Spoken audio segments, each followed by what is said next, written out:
네, 레드캠프 오늘은 윤상현 국민의힘 의원과 함께합니다. 의원님 나와 계시죠? 예, 나와 있습니다. 네, 뭐 의원님 외교통이시니까 예, 미국 대선 결과부터 좀 질문을 좀 드려야 될 것 같습니다. 예. 트럼프 2기가 출범하게 됐는데요. 예. 우리 입장에서 반길 일일까요? 걱정스러운 일일까요? 어떻게 보십니까, 의원님? 반기고 걱정스럽게 생각하고 그럴 필요가 없습니다. 이제 세계 언론들이나 네. 이런 데서 트럼프 2기에 대해서 대단히 불안한 시선으로 보고 있는 것도 사실입니다만 그렇죠. 그런 불안한 시선을 우리가 어떻게 극복하느냐. 우리만의 어떤 대응책을 만들어서 어떤 좋은 트럼프 2기 한미관계 네. 발전으로 만들어가는 것, 그게 훨씬 더 중요합니다. 트럼프 대통령이요, 되게 예측 불가능하다 이런 얘기를 하는데 대단히 예측 가능한 면이 많습니다. 네. 예를 들어서 네. 방위 분담금 문제, 관세 문제, 네. 또 반이민, 장벽 쌓는 문제, 이 문제에 대해서는 아주 명확한 입장이 있거든요. 네. 그리고 개인적인 스타일도 보면요, 이분이 개인적인 친밀도를 대단히 중시하고요.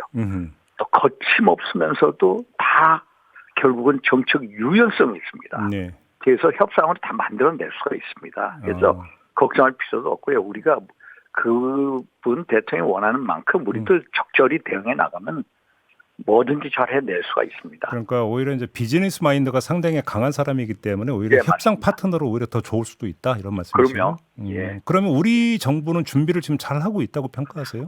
정부가 이제 미리 아마 준비를 해 왔을 겁니다. 네. 해리스가 됐을 때, 트럼프가 됐을 때 예. 준비를 해 왔고요. 일단 어떻게 준비했냐 현장 사정을 보면은 일단 조현동 네. 그 주미 대사가 가장 먼저 트럼프 대통령의 그 마르라고 리조트 있지 않습니까? 플로리다. 예. 그걸로 뛰어가지 않습니까? 아마 실무적으로 얘기를 하고 있을 거예요. 소위 말해서 트럼프 대통령하고 우리 윤석열 대통령하고 빨리 만남을 하자. 네. 지난 11월 7일 날 이 12분 동안 통화하면서 이 합의하지 않았습니까? 조만간 만나자.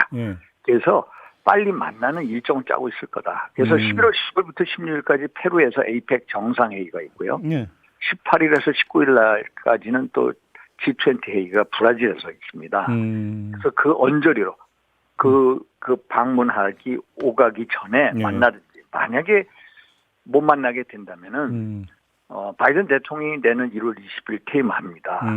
퇴임하기 전에 한미일 3국 정상회의, 소위 말해서 이시바 시게루 총리와 윤석열, 바이든 3자 간의 회동이 미국에서 아마 준비 중일 거예요. 그때 트럼프 당선인을 만날 수 있을 거다 이렇게 보고 있습니다. 어제 하루 종일 좀 뭔가 화제도 됐고 논란이 됐던 게 윤석열 대통령이 8년 만에 골프채를 잡았다. 예. 이거 어떻게 봐야 되는 걸까요? 저도 예전에 골프했지만 지역 활동하면 골프로 완전히 접었습니다만은 아마 윤석열 대통령 그런 입장이실 거예요. 근데 이 트럼프 대통령 하면 완전 골프광입니다. 그렇다면서요. 이분 소유의 골프 클럽이요. 골프장이 11개, 12개가 있다고 그러거든요. 그래요? 그렇게 많습니다. 그래서 이 골프를 좋아해서가 아니라 트럼프 대통령하고의 어떤 친교, 개인적 친밀도, 유지, 친밀도를 갖기 위해서 골프를 배우기 시작했다. 다시 8년 만에. 근데 이게 뭐가 중요하면 아베 모델이 있습니다. 아베 전 총리 지난번에 2016년 11월 달 트럼프 일기 때죠. 당선되자마자 전화 통화를 합니다.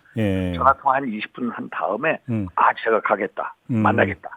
하면서 9일 만에 뉴욕을 찾아갑니다. 트럼프타워. 뉴욕을 찾아가는데 아마 기억나실 거예요. 우리 앵커님도. 금채 있죠. 골프클럽. 금도구만 거 줬다면서요. 금도구만 그게 얼마인지 아십니까? $7,000짜리입니다. 그걸 주니까 너무너무 좋아한 거예요. 트럼프 대통령이. 당선이죠. 그때.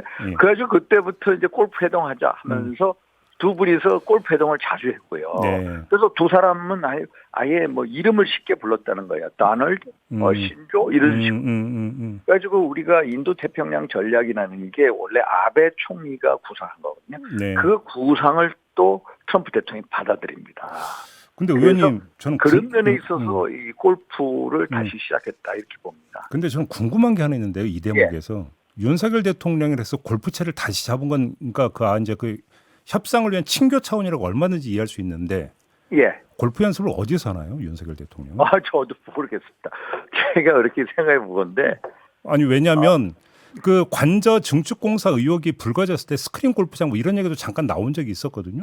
예. 혹시 이거 연결지어서 생각을 해야 되는 겁니까? 저는 그거를 자세히 모르겠습니다. 관저에 스크린 골프장이 있는지 없는지는 솔직히 저는 잘 모르겠고요. 네. 관저가 예를 들어서 용산 관저가 예전에 청와대 관저에 보면은 대단히 협소합니다. 네. 지금의 관저 아주 협소합니다. 그게 보면은 외교부 장관, 국방부 장관 그 언저리 있어서 좁을 수밖에 없고요. 근데 그래서 거기에 이제 만약에 그 골프 연습하신다면 그거 이 스윙만 하면 되니까요. 근데 그 태릉 체력 단련장에 들어가는 모습을 CBS 취재진이 포착을 했다고 오늘 아침에 보도가 나온 게 있다네요. 예. 그래요? 예, 요거 좀 마저 전해드리도록 하고요. 아예 거기 가서 하신지도 모르죠. 네. 아무튼 전문가들이 예상하는 게 한미 FTA 재협상하자. 예. 그다음에 방위비 다시 협상하자. 예. 그다음에 그 전략자산 전개 비용 내놔라. 아마 이런 식으로 나올 것 같다라는 전망을 많이 하던데. 당연히 그렇습니다. 당연한 겁니까? 당연히 나옵니다. 제가 말씀드렸잖아요. 예. 방위 분담금 문제에서 확고한 원칙을 가지고 있다. 왜 그러냐면요. 이 트럼프 대통령이 1946년생입니다. 그런데 87년도에 정치를 마음을 먹습니다. 40대 초반에. 가장 먼저 한 정책 행동이 뭐냐면요. 뉴욕 타임즈에다가 자기 개인 사비로 광고를 냅니다. 광고에 주된 내용이 뭐냐면은 미국이 자국의 비용으로 국방비를 담당할 수 있는 국가들한테 돈을 지불하지 말라는 겁니다. 이게 방위 분담금에 대한 얘기입니다. 이 얘기를 정치 처음 시작할 때부터 얘기했고요. 이 문제를 지금까지 계속 제기합니다. 우리한테만 이런 게 아니라 일본한테도 그러고요. 또 독일한테도 우리 이 미군이 주둔하고 있습니다. 거기한테도 하고요. 또 나토 회원국한테도 또 얘기합니다. 방위 증액해라. 너희 20% GDP 대비 2%가 아니라 3% 늘려라. 그래서 이거는 명확한 거고요. 그래서 FTA 재협상 한번 보시면요. 이 트럼프 일기 때 들어왔습니다. FTA 재협상 했을 때 한번 자세히 보면요.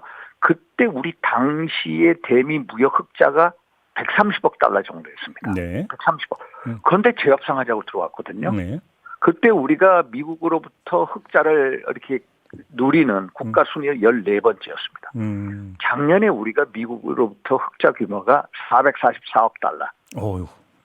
몇 번째? 8번째입니다. 8번째. 당연히 들어오죠. 그럼 가장 많은 그 무역 흑자를 내는 게 연간 2,800억 달러는 중국이 있고요. 그 다음에 1,500달러 내는 멕시코가 있고 또 1,000억 달러는 베트남이 이 순서대로 먼저 생각할 거고요. 그래서 FTA 협상이 멕시코, 캐나다 그쪽부터 먼저 들어오는 게 명확합니다. 그 다음 순에서 FTA 협상 들어오고요. 방위 분담금도 우리가 트럼프 일기 때 우리가 그 당시에 한 10억 달러 좀 못 냈습니다. 그런데 갑자기 50억 달러를 내라고 했습니다. 그래서 제가 FTA 방위 분담금 외교통일위원장이었거든요. 2019년도. 그때 제가 막 뛰어다녔습니다. 제임스 하트라는 미국의 방위비 분담 수석 대표도 만나고요.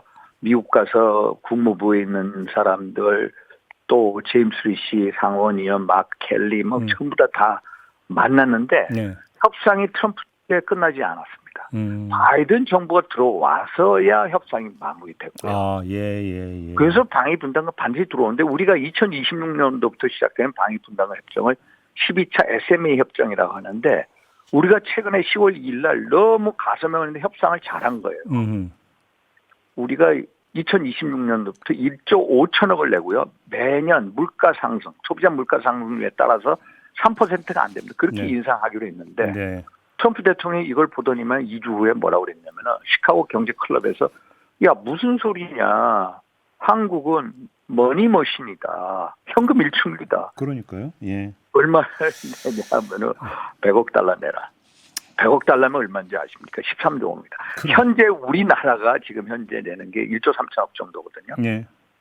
그런데 지금 지금은 뭐 14조 원이죠. 100억 달러 내려옵니다. 9배 내려가는 겁니다. 알겠습니다. 그래서 이것도 반드시 들어온다. 이런 말씀드립니다. 앞으로 좀 뭐 이제 짚어야 될 날이 많을 것 같으니까. 그래서 좀 전에 말씀하신 전략자산 전개 비용이요. 예. 전략자산 전개 비용에 대해서 2019년 미국 측 수석 그 방위분담 대표가 저한테 와가지고 뭐라냐면은 전략자산 전개 비용 너희가 내라. 네네네. 우리한테 계속 우리 못 낸다.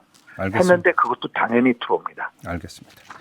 이 문제는 좀 나중에 또 다시 한번 좀 여쭤보도록 하고요, 의원님. 예.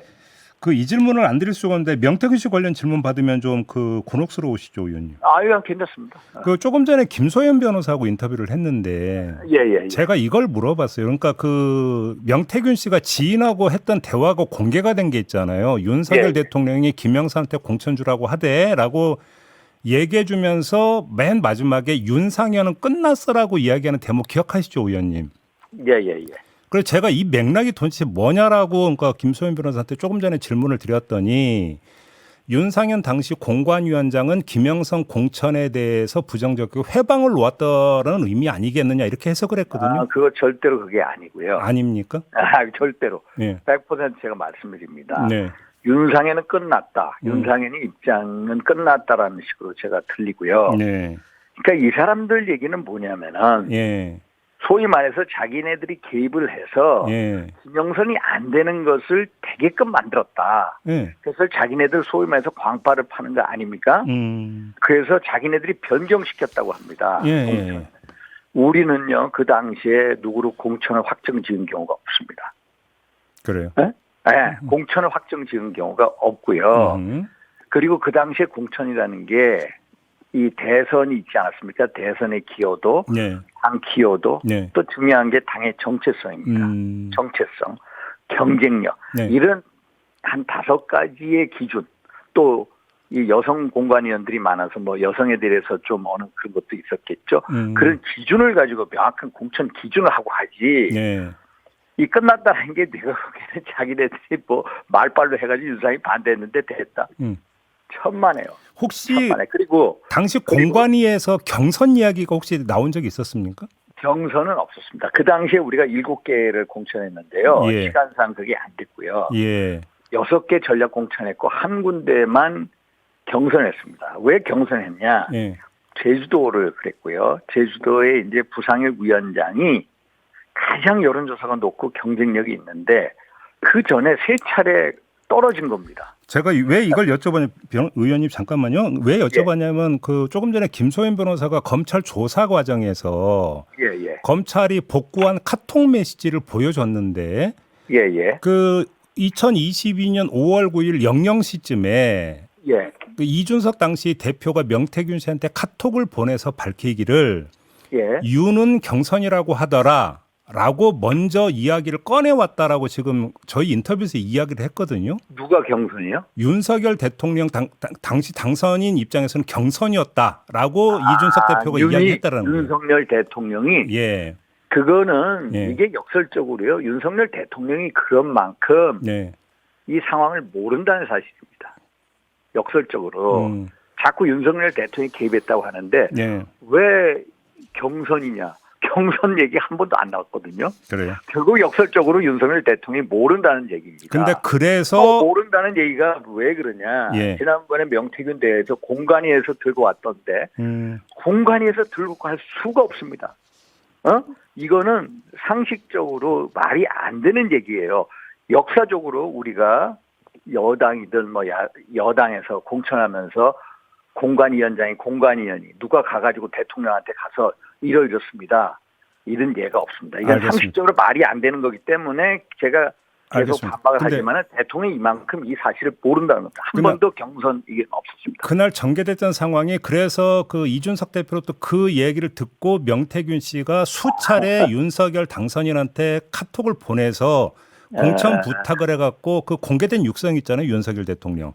그래서 통화가 이루어졌고 그 내용을 다시 이준석 대표한테 알렸다 이거거든요. 명태균 씨 측의 주장은 그렇습니다. 이게요. 우리는 한 번도 경선하겠다는 생각한 적이 없습니다. 경선은 우리가 물론 뭐 여러 가지 논의를 했겠습니다만 예를 들어서 이 경선이라는 게 물리적으로 불가피한 경우에만 한다라고 돼 있거든요. 불가피한 경우가 부상의 위원장이 경쟁력이 가장 좋은데 문제는 뭐냐면 이 사람이 3번을 떨어진 겁니다. 알겠습니다. 그래서 경선을 갔다 이 말씀드립니다. 알겠습니다. 시간이 다 돼서 일단 여기서 마무리하겠습니다. 의원님 고맙습니다. 예, 예. 네, 윤상현 국민의힘 의원이었습니다.